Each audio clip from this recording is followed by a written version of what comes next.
करें हामिद भाई, बस करें। ऐसी बातें मेरे सामने ना कर। भाई ये बात गुरुजी ने अपने मुंह से बताई है मैंने। क्या यकीन आवे तो असद से पूछ लीजिएगा आप। क्या बातें बता रहे हो आप? मेरा बेटा जराइम पेशा? हाँ बेटा, ये सच है। आने वाले बच्चे की वजह से मैं तुम्हारा बहुत ज्यादा ख्याल कर रही हूँ, क्योंकि वो मेरी औलाद की औलाद है। मेरी औलाद तो अल्लाह ने मुझसे छीन ली ना। क्या असद गुरु के लड़कों में शामिल हो गया? अंकल, सच बोलूं तो यह अफवाह मैंने भी सुनी है। मैं कि हरगिज़ नहीं चाहती थी कि मेरी वजह से आप लोगों के आपस में ताल्लुकात खराब हो। खराब? अच्छे ही कब थे ताल्लुकात। मैंने आयशा का ठेका नहीं ले रखा। अभी इसके माँ बाप जिंदा हैं, उनकी भी कोई जिम्मेदारी है। भेज दे मैं इसको। बिल्कुल नहीं, ये यहीं पर रहेगी जब तक बच्चे की पैदाइश नहीं हो जाती, जब तक ये यहीं रहेगी। उसके बाद जाना चाहे तो चली जाए। तो फिर ठीक है, मेरे कने पैसे नहीं है, अपने पल्ले से खर्च कर लो। उसने आपको ये नहीं बताया होगा कि वो गुरुजी के पास क्या करने गया था। वो वहां राजू को कत्ल कराने गया था। है?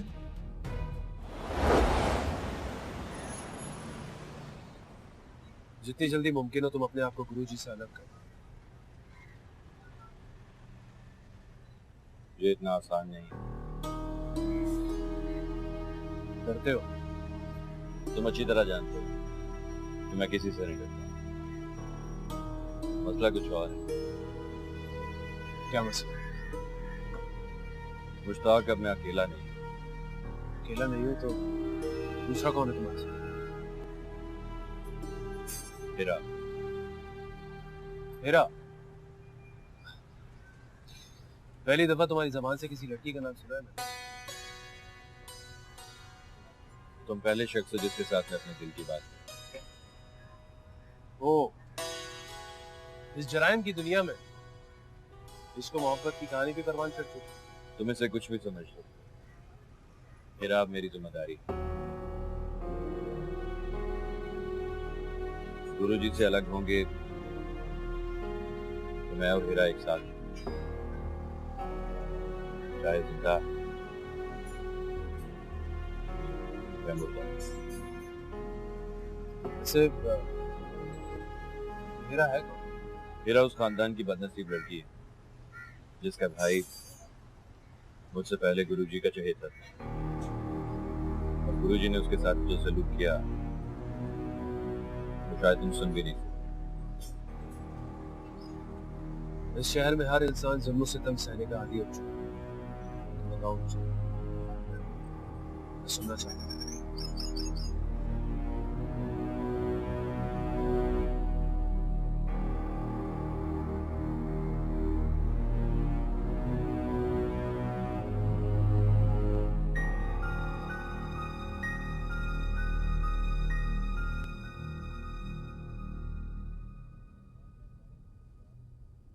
अस्सलाम वालेकुम सर। वालेकुम अस्सलाम। बैठें। शुक्रिया सर।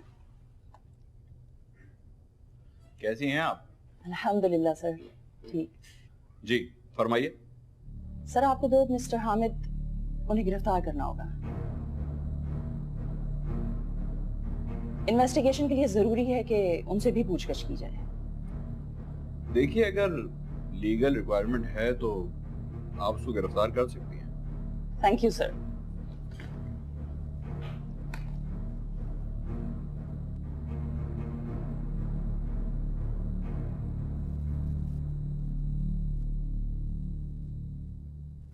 गुरुजी को अगर तुम्हारे और हिरा के अफेयर के बारे में पता चल गया तो तुम लोग की सही शामत आई।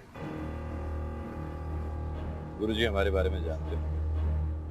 क्या जानते हैं? पता होने के बाद भी वो खामोश है? हैरत की बात है। मुश्ताक, बात यह है कि अभी गुरुजी को मुझसे काम है, इसलिए मुझे ढील दे रहा, वरना उस घर में सब मुफ्त।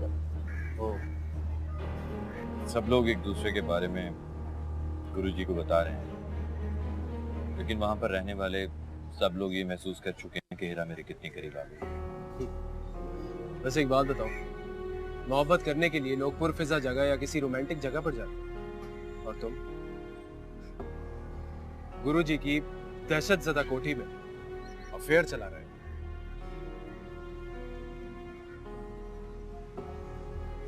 ये अफेयर नहीं है मुश्ताक, इंसानियत। मैं एक मजलूम को जालिम के पंजे से आजाद कराना चाहता हूं, बस। खुदा तुम्हें तुम्हारे मकसद में कामयाब करे, यही दुआ कर सकता हूँ। खाना खाएगा? खाता है। लगा।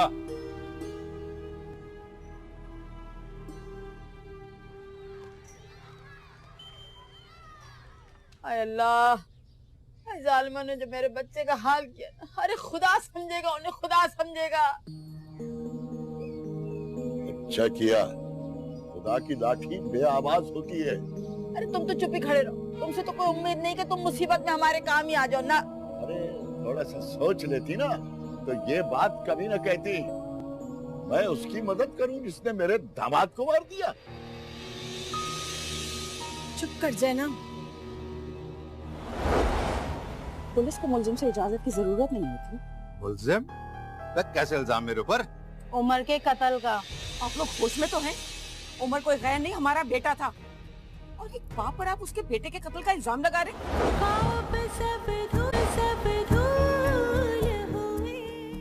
यकीन करो, आज तो मेरे बच्चे का हुलिया देख लेती तो बर्दाश्त नहीं कर पाती तुम। अरे राजू तो जिंदा है, अपने किए की सजा पा रहा है। अरे देखना है, मेरी आशा को जाके देखो, इसका शौहर मनोमट्टी के नीचे सो रहा है। अरे अरे मेरा राजू कसूरवार नहीं है। पापा वो कसूरवार नहीं है तो फिर कसूरवार कौन है? ओ, तुम्हारी बेटी का ससुर, वो भी बराबर का शरीक है। अरे मेरा बच्चा तो उसकी बातों में आ गया गरीब। अरे तुम भी कसूरवार हो, तुम हमेशा उसके बुरे कामों में पर्दे डालती नहीं, वकालत करती नहीं उसकी। आज उसका नतीजा सिर्फ राजू को नहीं, तुम्हें भी भुगतना पड़ेगा। देख देख मरियम, किस तरह से तेरा शौहर मुझे बद्दुआएं दे रहा है। देख किस तरह से बद्दुआएं दे। बद्दुआ? अरे ये बद्दुआ नहीं है, बद्दुआ तो वो बच्चा देगा जो अपने बाप के मरने के बाद दुनिया में आ रहा है। अरे खुदा के लिए चुप कर जाए ना आप। समझ में नहीं आ रहा मुझे, मैं अपने बच्चे के लिए क्या करूं, कैसे उसे रिहा कराऊं। जाओ वकील करो, राजू ने बड़ा माल कमाया है, खर्च करो उस पे। शायद नहीं, मेरा राजू जरूर बाहर आएगा, देख लेना एक दिन। हाँ आएगा, जेल से बाहर भी आ जाएगा, दुनिया में सुरखरू भी हो जाएगा, लेकिन कयामत के दिन अल्लाह के सामने क्या जवाब देगा? उसने मेरी बेटी को बेवा किया है।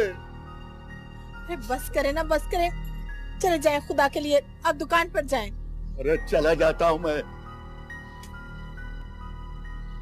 अरे इसको तो दुकान पे भेज के मैं कहाँ जाऊँ? अरे बस क्या करेंगे?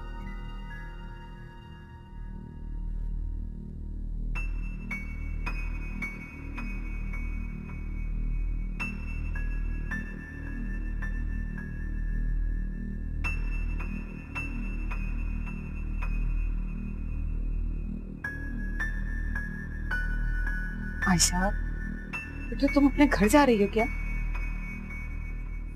जी बेटा मत जाओ तुम।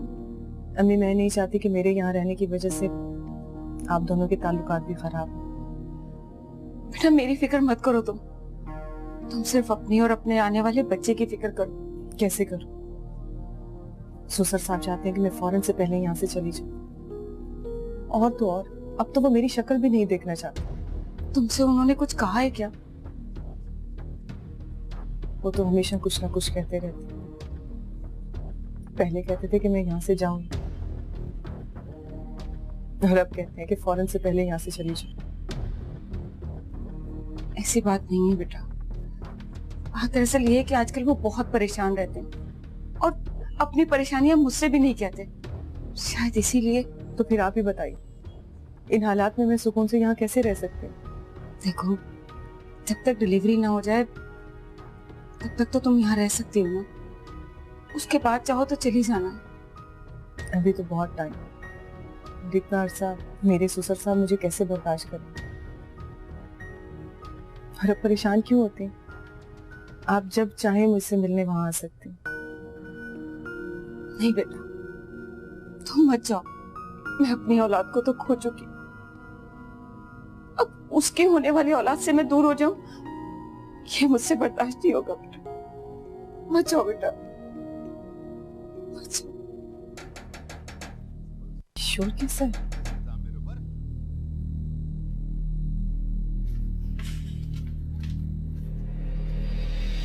आराम से आराम से आराम से। मेरे इजाजत के बगैर मेरे घर में कैसे घुसे चले आ रहे हो? पुलिस को मुलजिम से इजाजत की जरूरत नहीं होती। मुलजिम? तक कैसे इल्जाम मेरे ऊपर?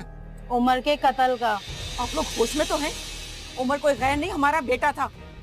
और एक बाप पर आप उसके बेटे के कत्ल का इल्जाम लगा रहे? कुछ सोच समझ के बोले। पुलिस बगैर सबूत के किसी पे इल्जाम नहीं लगाती, और मेरे पास ऐसे सबूत हैं कि जिनकी बुनियाद पे मैं इन्हें गिरफ्तार कर सकती हूँ। चलें पुलिस स्टेशन। देखो, आप लोग मुझे गिरफ्तार नहीं कर सकते, समझे? मेरे पास कानूनी हक है कि मैं आपको गिरफ्तार कर सकती हूँ। कानूनी हक तो मेरे कने भी है कि मैं आपको गिरफ्तार न करने दूं अपने आप को। देखिए, आप हमारा वक्त जाया ना करें, प्लीज हमारे साथ चलें। ये लीजिए, पढ़ लीजिए। ये मैंने अदालत से जमानत कबल गिरफ्तारी ऑर्डर ले लिया है।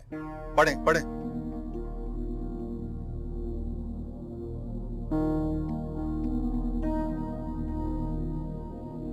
आपको अपना बयान देने के लिए पुलिस स्टेशन आना हो, तब तक आप हमारी निगरानी में हैं। चलो।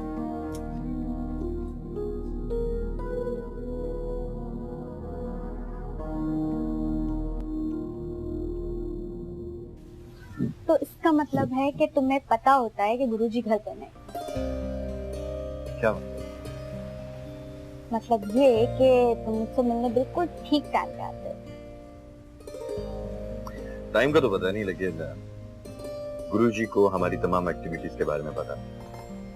और वैसे अब तो मेरे घर वालों को भी पता चलेगा। किस बात का? ये कि मैं गुरुजी के लिए काम करता हूँ। और मेरे बारे में? तुम्हारे बारे में अभी पता नहीं है, लेकिन मैंने अपने एक दोस्त को, खास दोस्त को तुम्हारे बारे में बताया। उसको बताने का मकसद सिर्फ ये है कि वो मेरे घर वालों को बता।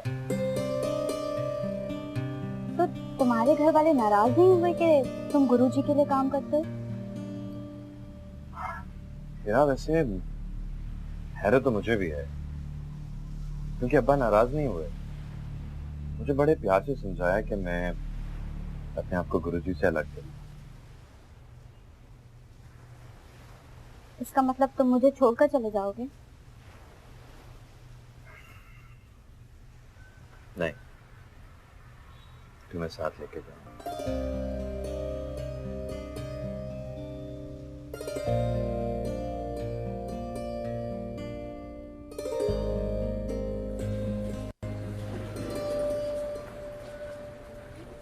योर ऑनर, अदालत के वाज़ेह हुक्म के बावजूद सेठ आफ्ताब अदालत से गैर हाजिर है। मैं फाजिल अदालत से गुजारिश करता हूं कि उनके वकील से पूछा जाए कि उनके क्लाइंट की नजर में अदालत की कोई अहमियत है भी या नहीं। जवाब दीजिए।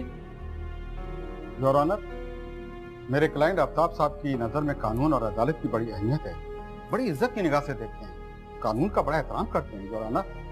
लेकिन आज तबीयत के नासाजी की वजह से वो अदालत नहीं आ सके। इसका उन्हें बेहद अफसोस है। ये है उनका मेडिकल सर्टिफिकेट।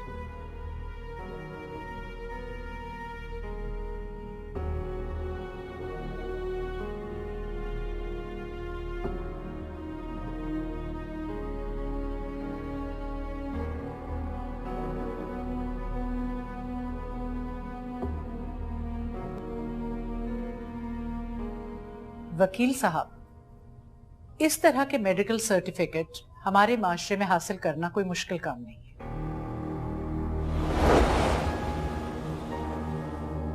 अरे बहन से क्यों छुपा रहा है? सच सच बताना कि मैं गुरुजी का कारिंदा हूँ। क्या? असद, ये अम्मी क्या कह रही हैं?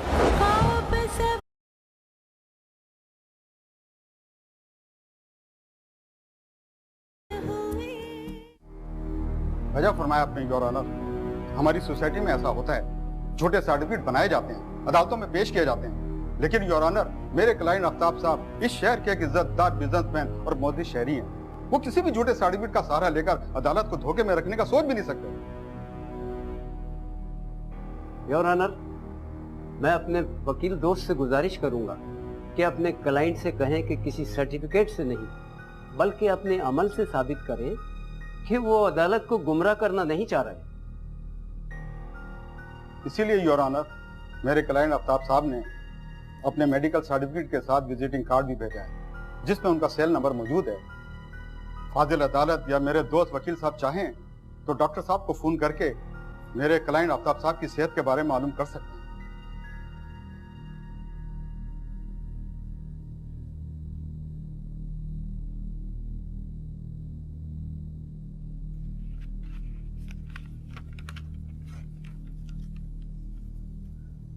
ठीक है, अगर आपका मौक्किल इतना बीमार है कि वो अदालत में पेश नहीं हो सकता तो फिर यह अदालत बर्खास्त की जाती है।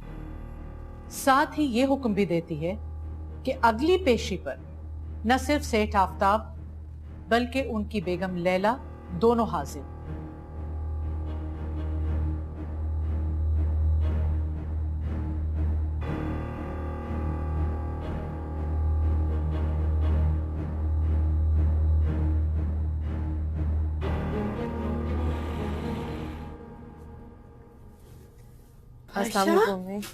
वालेकुम अस्सलाम।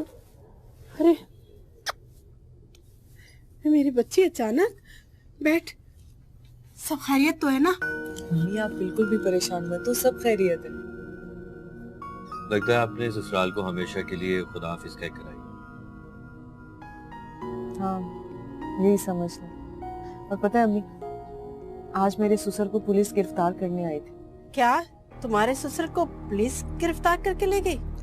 नहीं अम्मी, वो बहुत मक्कार शख्स है। उसने गिरफ्तारी से पहले ही जमानत करा दी थी। कब तक बचेगा वो? और फिर उसके बाद उसने सारा गुस्सा मुझ पर उतार दिया। उसका कहना ये है कि ये साम्राज्य और असद मेरे खिलाफ साजिश कर रहे हैं। बेटा तुमने बहुत अच्छा किया कि तुम यहाँ आ गई। वो बहुत खतरनाक आदमी है। जो अपने बेटे का ना हो सका बहू का कैसे होगा? जी अम्मी। आयशा तुम्हें फिक्र करने की कोई जरूरत नहीं। पता है सर, वो तुम्हारे बारे में क्या कह रहा था? उनका कहना है कि तुम गुरुजी के कारिंदे हो। क्या ये बात सच है? देखो, क्या सच है क्या नहीं इस बात को तुम रहने दो। अरे बहन से क्यों छुपा रहा है? सच सच बताना कि मैं गुरुजी का कारिंदा हूँ। क्या? असद की अम्मी क्या कह रही हैं? अरे मैं क्या, अब तो सारा जमाना कह रहा है। अच्छा, एक बात कहूँ अम्मा, कोई भी जालिम शख्स हम पर हाथ नहीं डाल रहा। उसकी वजह सिर्फ और सिर्फ गुरुजी का खौफ है। वरना आयशा आज तुम जिंदा सलामत अपने घर वापस ना आती। वो शख्स अपने बेटे के साथ साथ तुम्हें भी मार डालता। वो मुझसे डर रहा है, वरना। लेकिन तुम्हारा मुस्तकबिल क्या हो, ये कभी सोचा है तुमने? तुम मेरे बारे में फिक्रमंद ना हो। मेरा क्या होगा मैं जानता हूँ। अम्मी मेरी माँ ने तो इसकी फौरन से पहले शादी करवा दे या फिर इसे मुल्क से बाहर भिजवा दे। इसी में इसकी बेहतरी है। अरे इससे कौन लड़की देगा? अगर कोई पूछेगा तो क्या बताएंगे कि ये बदमाशियां करता फिर रहा है, गुरुजी का कारिंदा है। आप लड़की की फिक्र ना करें, उसका इंतजाम समझ ले हो गया। क्या? लेकिन वो लड़की है कौन? वक्त आने पर बताऊंगा, अभी नहीं।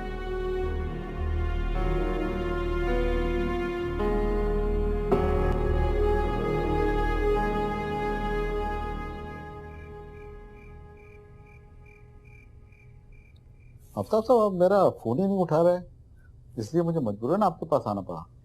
देखें रफी, मुझे पता है कि आपने मुझे सिर्फ केस की प्रोसीडिंग्स बतानी होती हैं, और मुझे उनमें कोई दिलचस्पी नहीं। लेकिन अगर आप केस में दिलचस्पी नहीं लेंगे तो ये आगे कैसे चलेगा केस?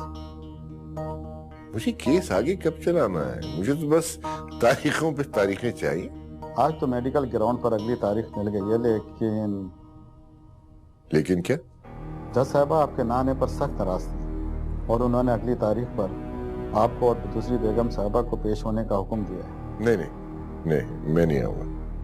आपके ना आने पर आज जज साहबा ने कार्रवाई बर्खास्त कर दी। अगर आइंदा आप नहीं आएंगे तो मैं उनको क्या जवाब दूंगा? ये सोचना तो सैफी साहब आपका काम। अब आप सोचिए कि क्या करना। ये तो मुझे बहुत मुश्किल में डाल दिया आपने सर। तो मुश्किलात का हल निकालना ही तो आपका काम है। कोई रास्ता ढूंढे।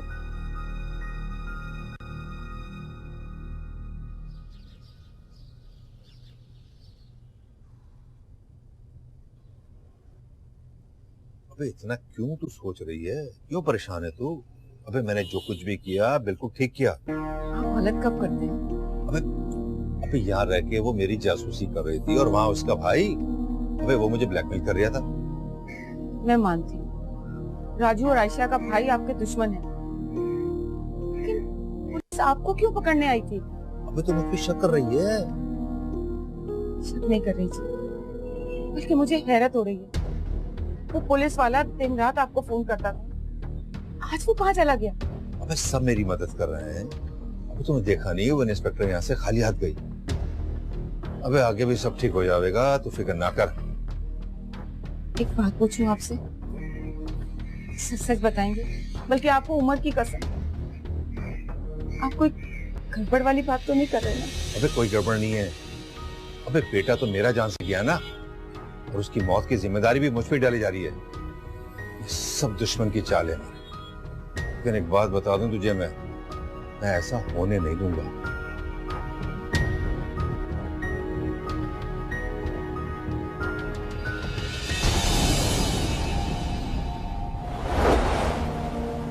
तुम्हारी फाइल दिखाऊं तुम्हें? मेरा मतलब है रिकॉर्डिंग दिखाऊं तुम्हें? जब मैं घर पे नहीं होता हूं तो तुम खास तौर पे आते हो हीरा से मिलने के लिए। हीरा से शादी की कीमत जानते हो? गुरुजी मैं हर कीमत देने को तैयार। अदालत के ऑर्डर्स पे मैं तुम्हें तलाक दूं, ये मेरी तौहीन है। आफ्ताब साहब, आपके जुल्म सह सहकर अब मैं मैच्योर हो चुकी हूँ। पहले मैं मजबूर थी, बेकस थी, लेकिन अब आपकी किसी चाल में नहीं आऊंगी।